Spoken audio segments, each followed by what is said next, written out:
Cerita pendek si Malin Kundang. Hiduplah seorang janda bernama Mande Rubayah yang tinggal bersama anak laki-lakinya, Malin Kundang.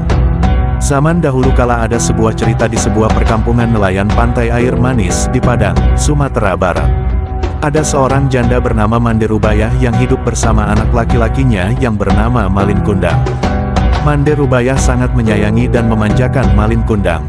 Malin kemudian tumbuh menjadi seorang anak yang rajin dan penurut. Ketika Mande Rubayah sudah tua, ia hanya mampu bekerja sebagai penjual kue untuk mencukupi kebutuhan dirinya dan anak tunggalnya. Suatu hari, Malin jatuh sakit keras, hingga nyawanya hampir melayang, namun akhirnya ia dapat diselamatkan berkat usaha keras ibunya. Setelah sembuh dari sakitnya, ia semakin disayang. Mereka adalah ibu dan anak yang saling menyayangi. Saat Malin sudah dewasa, ia meminta izin kepada ibunya untuk pergi merantau ke kota, karena saat itu sedang ada kapal besar merapat di pantai air manis. "Jangan Malin, ibu takut terjadi sesuatu denganmu di tanah rantau sana. Menetaplah saja di sini, temani ibu," ucap ibunya yang sedih setelah mendengar keinginan Malin yang ingin merantau. "Ibu tenanglah, tidak akan terjadi apa-apa denganku," ujar Malin sambil menggenggam tangan ibunya. "Ini kesempatan Bu, karena belum tentu setahun sekali ada kapal besar merapat di pantai ini. Aku ingin mengubah nasib kita Bu, izinkanlah," cinta Malin memohon.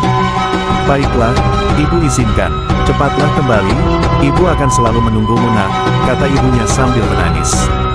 Meski dengan berat hati, akhirnya Mande Rubayah mengizinkan Malin untuk pergi.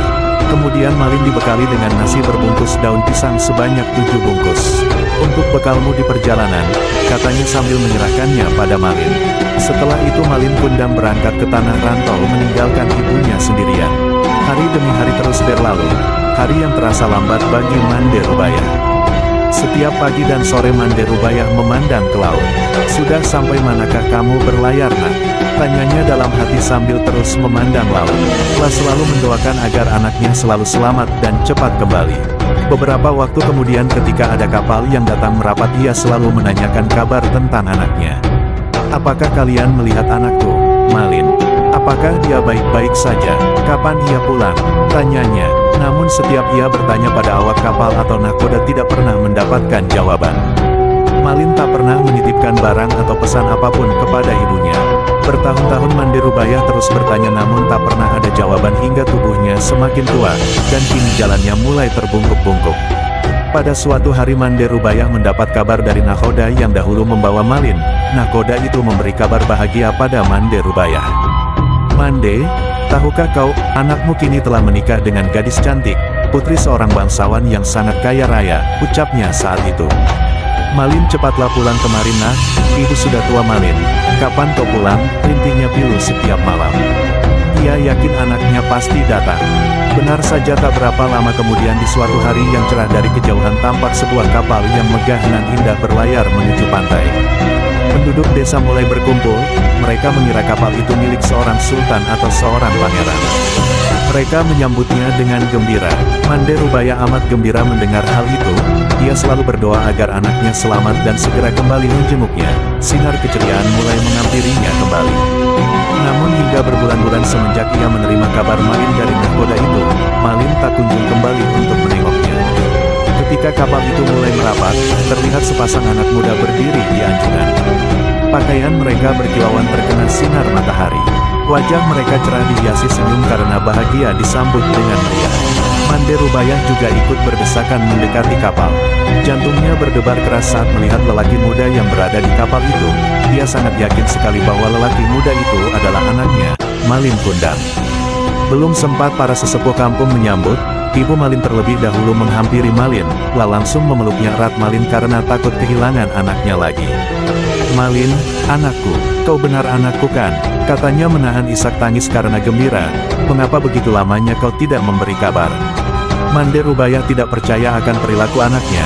Ia jatuh terduduk sambil berkata, "Malin, Malin, anakku, aku ini ibumu, nak.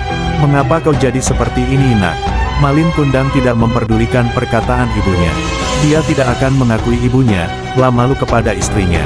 Melihat perempuan itu bersujud hendak memeluk kakinya, Malin menendangnya sambil berkata, "Hai, Perempuan gila, ilmuku tidak seperti engkau, melarat dan kotor. Perempuan tua itu terkapar di pasir, menangis, dan sakit hati. Orang-orang yang melihatnya ikut terpana dan kemudian pulang ke rumah masing-masing. Mande Rubaiyah pingsan dan terbaring sendiri. Ketika ia sadar, pantai air manis sudah sepi. Tiba-tiba datanglah badai besar, menghantam kapal Malin Kundang. Malin pun ketakutan luar biasa. Ia tidak tahu harus berbuat apa. Lalu sambaran petir yang menggelegar. Saat itu juga kapal hancur berkeping-keping. Kemudian terbawa ombak hingga ke pantai. Esoknya saat matahari pagi muncul di ufuk timur, badai telah reda. Di pinggir pantai terlihat kepingan kapal yang telah menjadi batu. Itulah kapal Malin Kundang. Tampak sebongkah batu yang menyerupai tubuh manusia. Itulah tubuh Malin Kundang, anak durhaka yang dikutuk ibunya menjadi batu karena telah durhaka. Di sela-sela batu itu berenang-renang ikan teri, ikan belanak, dan ikan tenggiri. Konon, ikan itu berasal dari serpihan tubuh sang istri yang terus mencari Malin Kundang. Kisah legenda Malin Kundang ini memiliki pesan yang dapat diambil si kecil, yaitu sayangi kedua orang tua saat susah dan senang, dan jangan melupakan jasa orang tua yang telah menyayangi dan mendidik dari kecil.